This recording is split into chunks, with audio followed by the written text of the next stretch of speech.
And 8 children are still missing after gunmen raided an unregistered orphanage in Nigeria's north-central Kogi state and kidnapped 23. Authorities have said Kogi's Information Commissioner Kingsley Fanwo said 15 children were rescued due to the prompt and coordinated response of security agencies. And Pakistani jet and drone attacks on the East Afghan province of Kunar have killed at least 7 people and injured 75, among whom are students and a professor at Kunar University, multiple sources have told the BBC. According to the Taliban government, 30 of the injured are university students. And former world heavyweight boxing champions Anthony Joshua and Tyson Fury have signed up for a long-awaited clash later this year. Promoter Eddie Hearn said on Monday, "Signed, sealed, delivered. AJ v Fury is on," Hearn posted on Instagram. The announcement came after that Joshua will return to the ring against Christian Prenga in Riyadh on July 25 in the Britain's first fight since he was in a car accident last December that killed 2 close friends. And a plane has crashed on the outskirts of South Sudan's capital, Juba, killing all 13 passengers and the pilot. The country's civil aviation authority said on Monday that initial reports indicate the aircraft may have crashed due to bad weather conditions that caused low visibility. Mali's security crisis has worsened since rival armed groups have allied and launched coordinated attacks across the country. Al-Qaeda-linked Jamaat Nusrat al-Islam for attacks by gunmen that began on Saturday. They were carried out in Kati near Bamako, as well as the capital's airport and other locations farther north, including Kidal, Mopti, Savar and Gao. Tuareg rebels claimed participation in the assaults.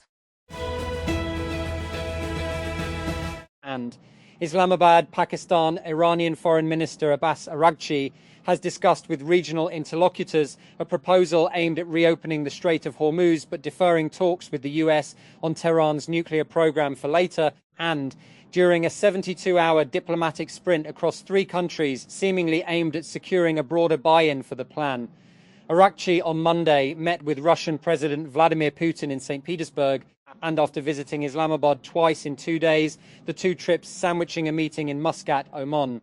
And sources close to these diplomatic efforts told Al Jazeera that senior intelligence officials from several countries were present at the Muscat talks.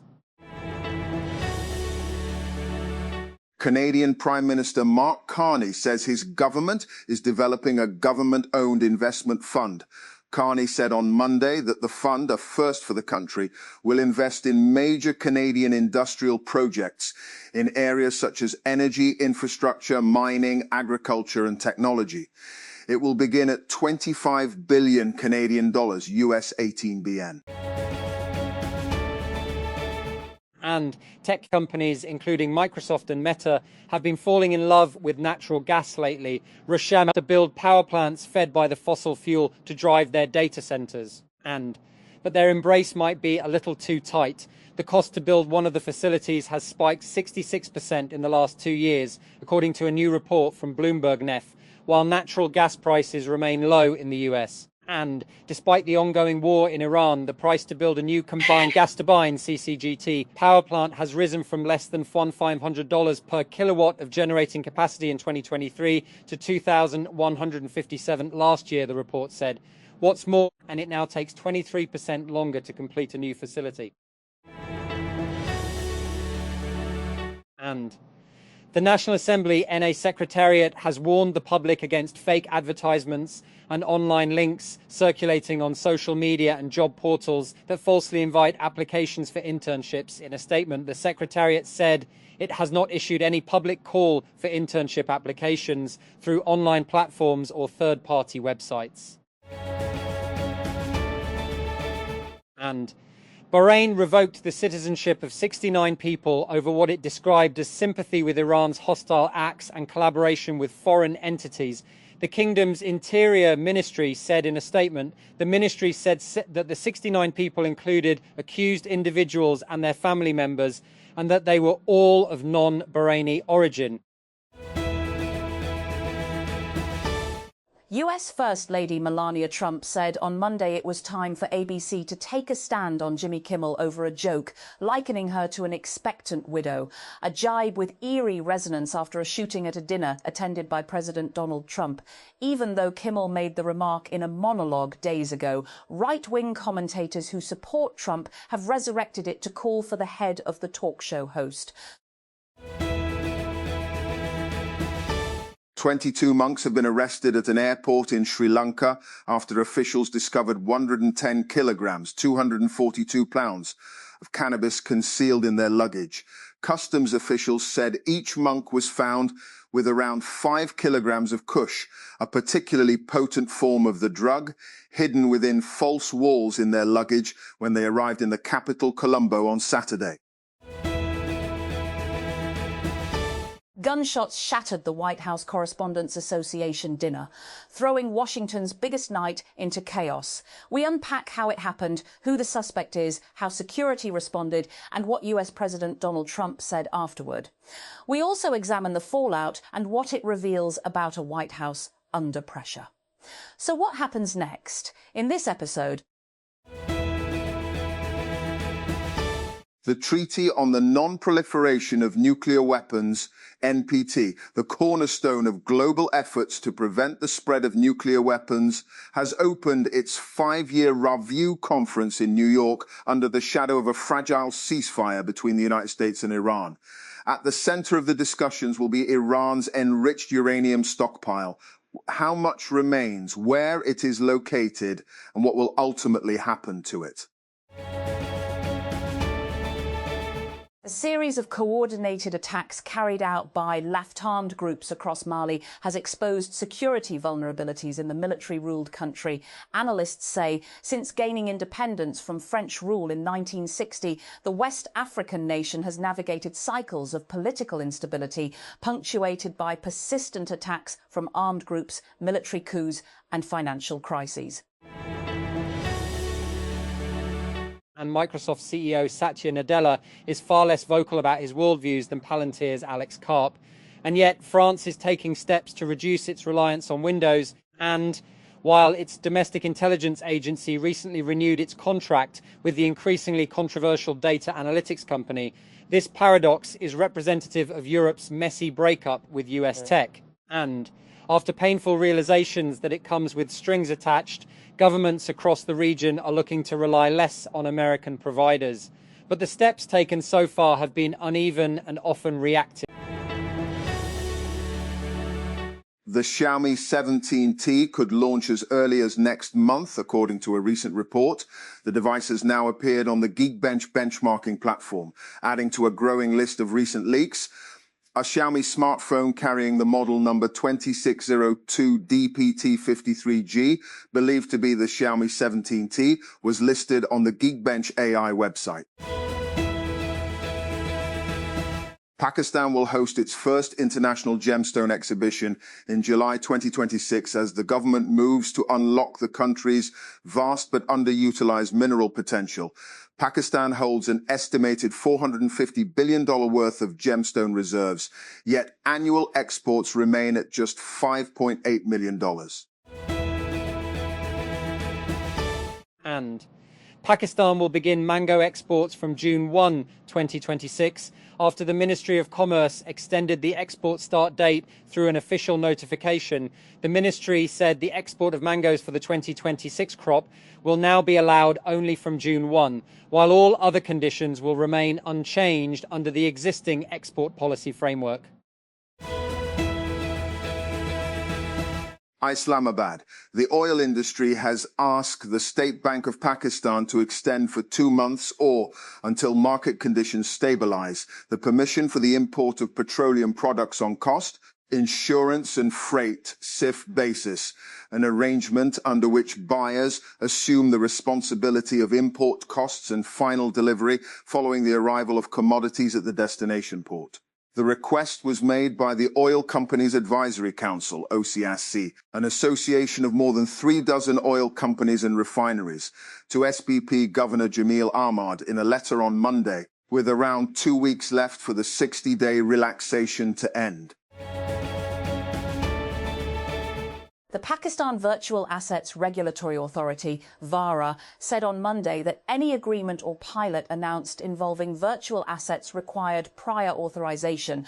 Earlier this month, the State Bank of Pakistan, SBP, had announced a significant policy change, legalizing and encouraging the use of virtual assets through the enactment of the Virtual Assets Act 2026. Under the Act, PAVARA is the statutory authority responsible for the licensing, regulation, supervision and oversight of virtual asset activities in Pakistan. German Chancellor Friedrich Merz says the United States is being humiliated in its war with Iran, warning that Washington lacks a clear path out of the conflict as Tehran gains the upper hand. Speaking to students in the German town of Marsburg on Monday, Merz said the situation has exposed a deeper strategic problem for the US as he drew comparisons with past military debacles. A high-profile shooting incident that targeted United States President Donald Trump at the White House Correspondents' Association dinner has raised security concerns about the country's role as co-host of the FIFA World Cup 2026. US authorities said on Sunday that the gunman accused of trying to storm the White House Correspondents' Association dinner was targeting Trump and members of his administration. And China's top economic planner, the National Development and Reform Commission, NDRC, said on Monday it has blocked Meta's $2 billion acquisition of Manus and an agentic AI startup founded by Chinese engineers that relocated to Singapore before Mark Zuckerberg scooped it up late last year. The move marks one of China's most significant interventions in a cross-border deal and one that extends well beyond US-China tensions and into the broader AI industry. For Meta, it could deal a serious blow to its ambitions in the fast-moving AI agent space. And former Pakistan cricketer Shoaib Malik has urged Punjab Chief Minister Maryam Nawaz to extend operating hours for gyms and fitness centres, saying the current restrictions are difficult for working individuals. In a post on X, Shoaib Malik addressed the Chief Minister and said that while regulating business hours is understandable, gyms should be given special consideration. Samsung is expected to unveil the Samsung Galaxy Z Fold 8 and Samsung Galaxy Z Flip 8 later this year. Reports also suggest a third foldable model with a wider aspect ratio could launch alongside them, possibly under the name Samsung Galaxy Z Fold 8 Wide or simply Fold Wide. Leaked dummy units of all three devices have now appeared on. The global memory shortage has added significant strain on companies by forcing them to raise prices. As a result, smartphones are becoming more expensive, which could reduce consumer demand. According to a tipster, many smartphone makers believe demand for premium camera sensors is slowing. Since these parts cost more than mid-range alternatives, some brands now see value in reducing production of high-end sensors and shifting to cheaper options. The Federation of Pakistan Chambers of Commerce and Industry, FPCCI, has rejected the State Bank of Pakistan's decision to increase the policy rate by 1%, warning that the move could lead to industrial closures and economic stagnation.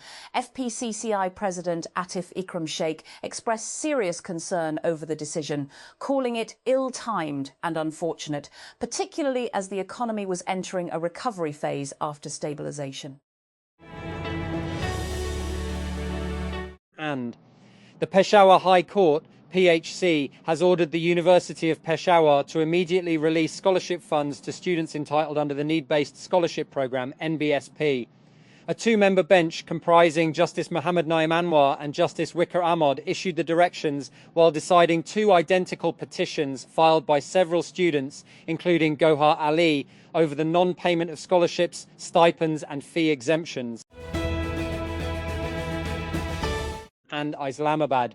The Federal Constitutional Court, FCC, on Monday suspended the Lahore High Court's LHC December 23, 2025 decision declaring key provisions of the Passport Rules 2021 and which allowed the government to render a citizen's passport inactive and impose long-term travel bans on deportees and human trafficking suspects as ultra vires.